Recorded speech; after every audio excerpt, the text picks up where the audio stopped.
આ મનમાં કોને રખાય? ત્યાંથી જો આ વાતને શરૂ કરીએ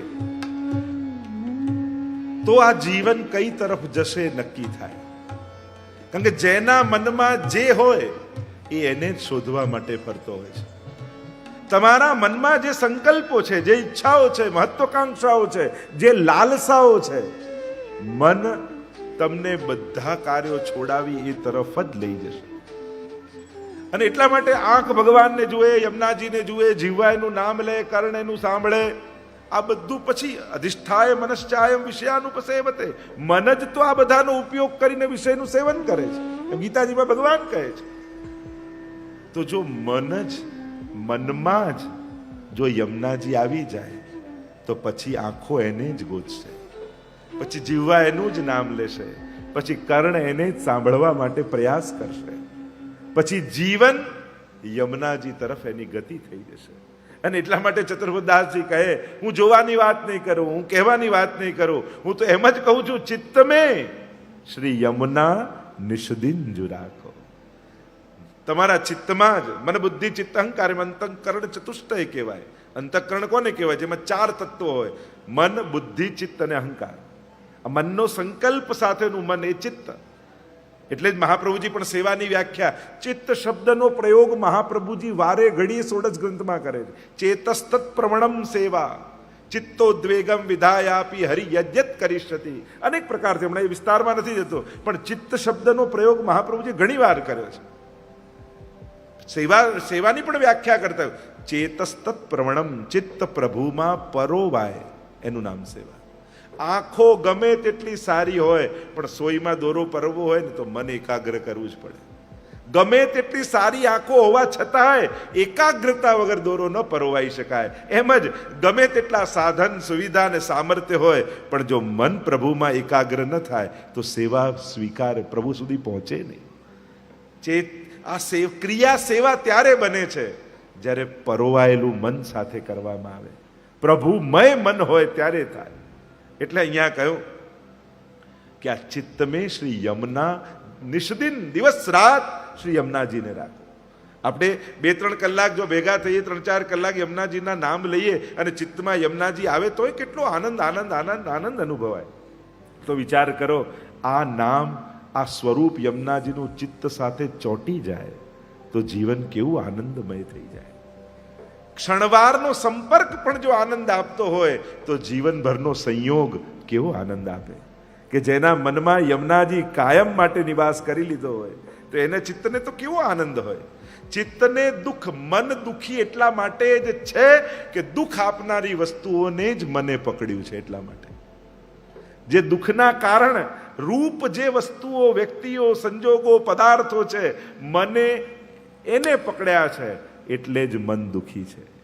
જો મન આનંદ માત્ર કરપાદ મુખોદરાદી, આનંદના મૂળ એવા પરમાત્માને, એવા ભક્તિને, એવા યમુનાજીને જો મન પકડી લે તો એને દુઃખી થવાનો કોઈ માર્ગ જ ન રહે, કોઈ કારણ જ ન રહે. એટલા માટે દુઃખ અને સુખનું કારણ એ છે કે દુઃખને જો મન પકડશે અને દુઃખ આપનારી વસ્તુઓને પકડશે તો દુઃખ આવવાનું છે. જેને પકડ્યું છે આવવાનું જ છે. અને જો આનંદને પકડશે તો જીવનમાં આનંદ રહેશે. ચિંતન આપણે કરવાનું, કાળને પકડવું છે કે કૃપાને પકડવી છે, આપણે નક્કી કરવાનું. પકડીએ આપણે, આપણી તકલીફ શું? વાવીએ લીમડાનું બીજ અને રાહ જોઈએ આમાં આંબો ક્યારે ઉગે, ક્યારે ઉગે, ક્યારે. અરે ગમે તેટલું પાણી નાખ, ઉગશે તો લીમડો જ, બીજ એના છે. દુઃખ જ આવશે, દુઃખ માલય. એ ભગવાન પણ ગીતાજીમાં કહે છે ને કે તે ન શોક કરવાની વસ્તુનો તું શોક કરી રહ્યો છે. અને પંડિતો જેવી વાત કરે છે, અસોચ્યાનંદ સોચસ્ત્વમ પ્રજ્ઞા વાદાંશ ભાસસે ગતાસુ ન ગતાસુંશ્ચ નાનું સોચંતી પંડિતા. અને પંડિતો જેવી વાત કરે, શોક કરે. અરે તે નાશવંત વસ્તુઓને પકડી છે અને ઈચ્છા શાશ્વત સુખની રાખે છે, તો આ ક્યાંથી સંભવે? કોઈ પણ જગતની નાશવંત વસ્તુ શાશ્વત સુખનું કારણ હોય જ કઈ રીતે શકે? કારણ કે તમે નાશવંત, ઈચ્છા પણ નાશવંત, વસ્તુ પણ નાશવંત. કાં તમે પહેલા જશો, કાં એ વસ્તુ પહેલા જશે. તમે બંને કાયમ માટે સાથે રહી શકવાના જ નથી. કારણ કે જવાનું લખાવીને જ તમે આવ્યા છો. આપણે એમ કહીએ કે આનું હાર્ટ એટેકથી મૃત્યુ થયું, આનું આનાથી મૃત્યુ થયું, આનું આનાથી મૃત્યુ થયું. મૃત્યુનું દુનિયામાં એક જ કારણ છે, અને એ છે જન્મ. જે જન્મ્યો છે એ જવાનો જ છે. એટલે જીવનમાં એકવાર બાળપણ પછી શું આવે? જવાની. એ નામ શું છે? જવાની. જવાની નથી રહેવાની, એ જવાની જ છે. અને એટલા માટે મૃત્યુનું એક જ કારણ जन्म. जातस्य ही ध्रुव मृत्यु. भगवान गीता जी में कहते हैं जो जन्मा है उसकी मृत्यु निश्चित है. જે સર્જાયું છે એ વિખરાવાનું છે એક દિવસ. અને એટલા માટે તમે એમ માનો કે આમ જ રહે, સંભવ નથી. સૃષ્ટિના ગણિતોને, સૃષ્ટિના વિજ્ઞાનને સમજ્યા વગર સૃષ્ટિ પાસે કોઈ અપેક્ષા રાખશો તો દુઃખ સિવાય બીજું કાંઈ નહીં મળે. સૃષ્ટિનું સર્જન એનું ગણિત જ આ છે. અને તમે તમારી કલ્પનાઓ બેસાડવા એની ઉપર જાઓ તો દુઃખ સિવાય બીજું શું મળે? કાંઈ ન મળે. આપણી જ ઈચ્છા દુઃખનું કારણ છે. દુઃખ કોઈ નથી આવતું. આપણે પેલા એ ગુસ્સો અપાયો એટલે તમે ગુસ્સાનું કારણ પેલા જ માનો. અરે ગુસ્સો હતો તો આવ્યો ને, એને તમારી અંદર નાખ્યો, ભીતર હતો તો પ્રગટ્યો ને. એ ભૂલી જઈએ છે કે આયો આપણને, પણ અપાયો એને, એ યાદ રાખીએ છીએ. ગુનેગાર તો આયો એ છે, અપાયો એ થોડી છે.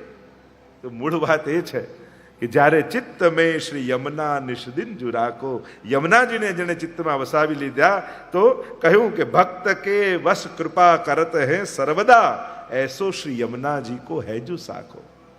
યમુનાજી સ્વતંત્ર પોતાની ઈચ્છાથી કૃપા નથી કરતા. મેં કહું ભક્તાભિલાષા ચરિતાનુસારી. પ્રભુ કેવા છે? ભક્તોની અભિલાષા અનુસાર ચરિત્ર કરવા વાળા, જે ભક્ત ઈચ્છે એવું કરવા વાળા. અને યમુનાજી પણ એવા છે. ભક્ત કે વશ કૃપા કરત હે સર્વદા. ભક્તને વશ થઈને કૃપા કરે છે. અને એટલા માટે જ્યારે ઠાકોરજી વશ થઈ જાય, બે વસ્તુ છે. એક તમે યમુનાજીને વશ થાઓ અને બીજા યમુનાજી તમને વશ થાય. જો તમે યમુનાજીને વશ થઈ જાઓ તો યમુનાજી ઈચ્છે તમને આપે. અને યમુનાજી જો તમને વશ થાય તો તમે માંગો એ યમુનાજી તમને આપે. તો આપણી માંગણી કરતા ભગવદ ઈચ્છામાં આપણું વધારે કલ્યાણ હોય છે. માણસને માંગતા આવડતું નથી. આ માણસની સૌથી મોટી એક કમી છે, એને માંગતા નથી. અને બહુ મોટી કૃપા પ્રભુની એ છે કે માંગીએ એ બધું ભગવાન આપી દેતા નથી. જો એ ભગવાન એવા આશીર્વાદ આપે કે તું માંગે બધું મળશે, પછી કોઈ દુશ્મનની જરૂર જ ન પડે. આપણી ઈચ્છાઓ જ આપણા સર્વનાશનું કારણ બની જાય. કારણ કે માણસને એની ઈચ્છાઓ ઉપર કોઈ કંટ્રોલ થોડી છે. એની આકાંક્ષાઓ, એની મહત્વાકાંક્ષાઓ જેના પતનનું કારણ. કોઈ દુશ્મનની જરૂર જ ન પડે માણસને. તો ભક્ત કે વશ કૃપા કરત હે સર્વદા, એસો શ્રી યમુનાજી કો હેજુ સાખો. એવી શાખ યમુનાજીની છે કે ભક્તને વશ થઈ ભક્ત જે કામના કરે ને, ભક્તની કામના કહ્યું છે, જીવની કામના નથી કહ્યું. કારણ કે એક સાધારણ જીવની કામના અને એક ભક્તની કામનામાં આસમાન જમીનનો ફરક હોય છે.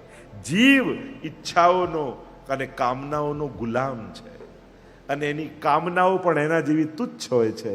પણ ભક્તની ઈચ્છાઓ પ્રભુના સુખ માટેની હોય છે. ભક્તના મનમાં જે પણ ઈચ્છા હોય છે એ ઈચ્છા નથી હોતી, એના મનમાં જાગેલા મનોરથો હોય છે. જેમાં પ્રભુને સુખ મળે એવી કામનાઓ જેના મનમાં જાગે એ જ ભક્તનું મન છે. એટલે ફરક છે ને, એક જીવની દ્રષ્ટિ, એક ભક્તની દ્રષ્ટિ. એક જીવની ઈચ્છાઓ, એક ભક્તની ઈચ્છાઓ. કારણ કે આ ભક્ત છે. જે વિભક્ત નથી એ જ ભક્ત છે. જે સંસાર અને ભગવાનમાં ભંગાયેલો નથી, વિખરાયેલો નથી, જે એક મનવાળો છે એ જ ભક્ત છે. એટલે જ ગીતાજીમાં પણ ભગવાન અનન્યા ચિંતયંતો મામ યે જનઃ પર્યુપાસતે તેષામ નિત્યાભિયુક્તાનામ યોગક્ષેમમ મહામ્યહમ. જે અનન્ય ભાવે મારો થાય ને, પછી તો એની બધી જ જવાબદારી મારી થઈ. તમે ભગવાનના ખાલી નથી થતા, તમારી બધી જવાબદારીઓ પણ એક ક્ષણે ભગવાનની થઈ જાય છે. અને પ્રભુ ઉપાડવા તૈયાર છે. યોગક્ષેમમ મહામ્યહમ. તારું યોગ અને ક્ષેમ બધું હું વહન કરીશ. એવા ઉદ્ઘોષ સ્વયં પરમાત્માના છે. આ બધી કથાઓ તો જ્યારે આવતા વર્ષે ભાગવતજીમાં જોઈશું ને ત્યારે એક એક ભક્તોના ચરિત્રો, એક એક ભાગવતના શ્લોકો તમે જુઓ ને. મારી ઈચ્છા છે કે વિશેષ પ્રધાન સુબોધનીજી પ્રધાન આખી કથા થાય અને એ તત્વોની ચર્ચા આપણે જ્યારે કરીએ ત્યારે એક એક પ્રસંગોમાં છુપાયેલા આ ગહનતમ રહસ્યો જે મહાપ્રભુજી આપણને બતાવે છે અને ભાગવત એ જીવનનો મંત્ર સૂત્ર બની જાય, પથદર્શક બની જાય. અહીંયા કહ્યું એવો શાખો, એવી શાખ શ્રી યમુનાજીની છે. કહ્યું જા મુખતે શ્રી યમને યહ નામ ઉચ્ચરે અને સંગ કીજે અબ જાય તાકો. અને જેના મુખમાં શ્રી યમુનાજીના નામ આવતા હોય ને, જે નિત્ય યમનાષ્ટક 41 પદ યમુનાજીના ગુણગાન કરતો હોય, સ્મરણ કરતો હોય, તું હવે એનો જઈને સંગ કર. સાધન બળે યા સ્વયંના બળે તરવા માટે આપણે અસમર્થ લાગીએ ને તો સંગના બળે તરી જવું. જો ઘણીવાર એવું હોય, સાધનોથી અસમર્થ આપણે હોઈએ ને ત્યારે એવી કોઈ તત્વની શરણાગતિ સ્વીકારી. અસમર્થ વ્યક્તિએ સર્વસમર્થ એવા કોઈ ભગવદી, કોઈ ગુરુ યા પ્રભુના આશ્રય. એટલે જ સાધન બળે ન તરી શકો તો સંગ બળે તરી જાઓ. કોઈ સમર્થનો સંગ કરી લો, કોઈ ભગવત. અને સમર્થ કોણ છે દુનિયામાં જે સામર્થ્ય રાખે એ ના, સર્વ સમર્થ હરિ જેને શરણાગત થઈ ગયો હોય, જેને આધીન થઈ ગયો હોય ને દુનિયામાં એ જ સર્વ સમર્થ છે. અને એ છે ભગવદીઓ. ભગવદીઓને પ્રભુ સ્વયં વશ થઈ ગયા હોય. ભક્ત વિરહ કાતર કરુણામય ડોલત. પ્રભુને ભક્ત વત્સ્યો એવું ભગવાનનું નામ છે.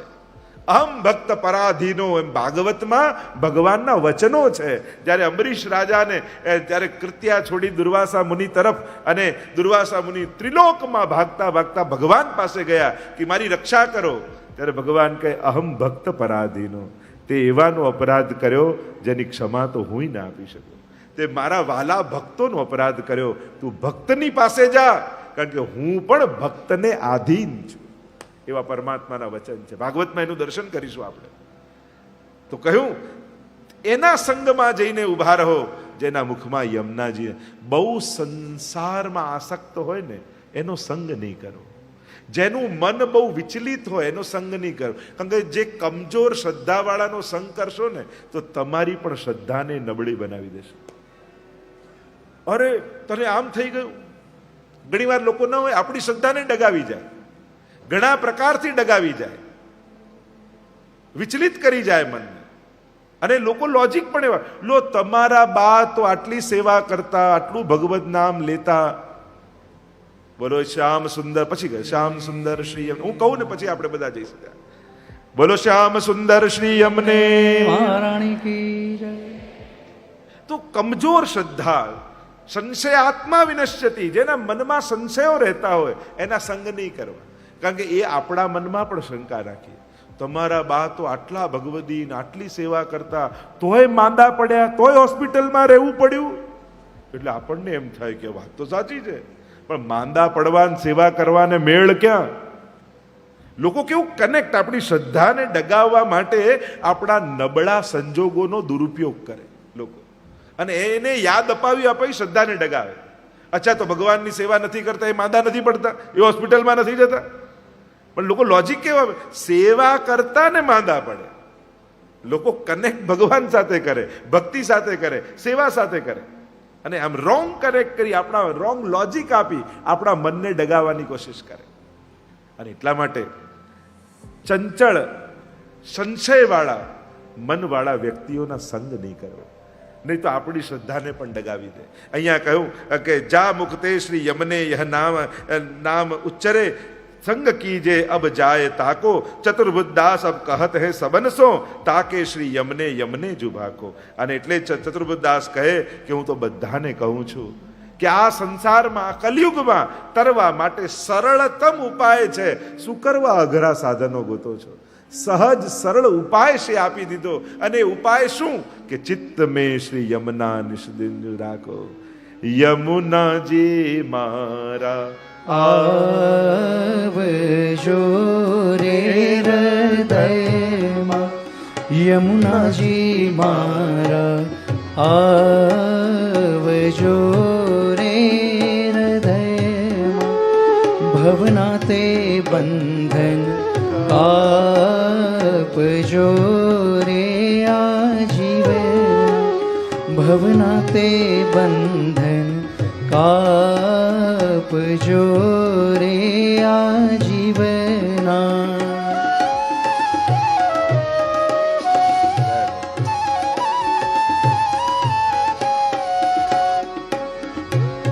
તમને અધમ ઉદ્ધારણ જાણી રે તમને અધમ ઉદ્ધારણ જાણી રે દર્શન યમ રાજાનું ભય ભાગી જમુનાજી મારા આવજો રે હૃદયમાં ભવના તે બંધન કાપજો રે આજીવન ચતુર્બુદ્ધ દાસ अब कहत है सबन सो बधाने कहूं छू ताते श्री यमने जुभाखो यमुनाजी नामना जाप करो तो यमुनाजी कृपा करी भवपार उतारशे તમને સૂર્ય મંડળે તેજ દીધું રે તમને સૂર્ય મંડળે તેજ દીધું રે ગોપીજનોને બહુ સુખ દીધું યમુનાજી મારા આવજો રે હૃદયમાં ભવના તે બંધન કાપજો આજીવન શ્રી યમુનાજીનું નામ એવું સામર્થ્યમય છે અનંત અપરાધોથી મુક્ત કરનારા ચતુર્બુદ્ધ દાસ યમુનાજીના ગુણગાન કરતા આગળ 13મા પદને વિરામ આપી 14મા પદ તરફ આપણને લઈ જાય.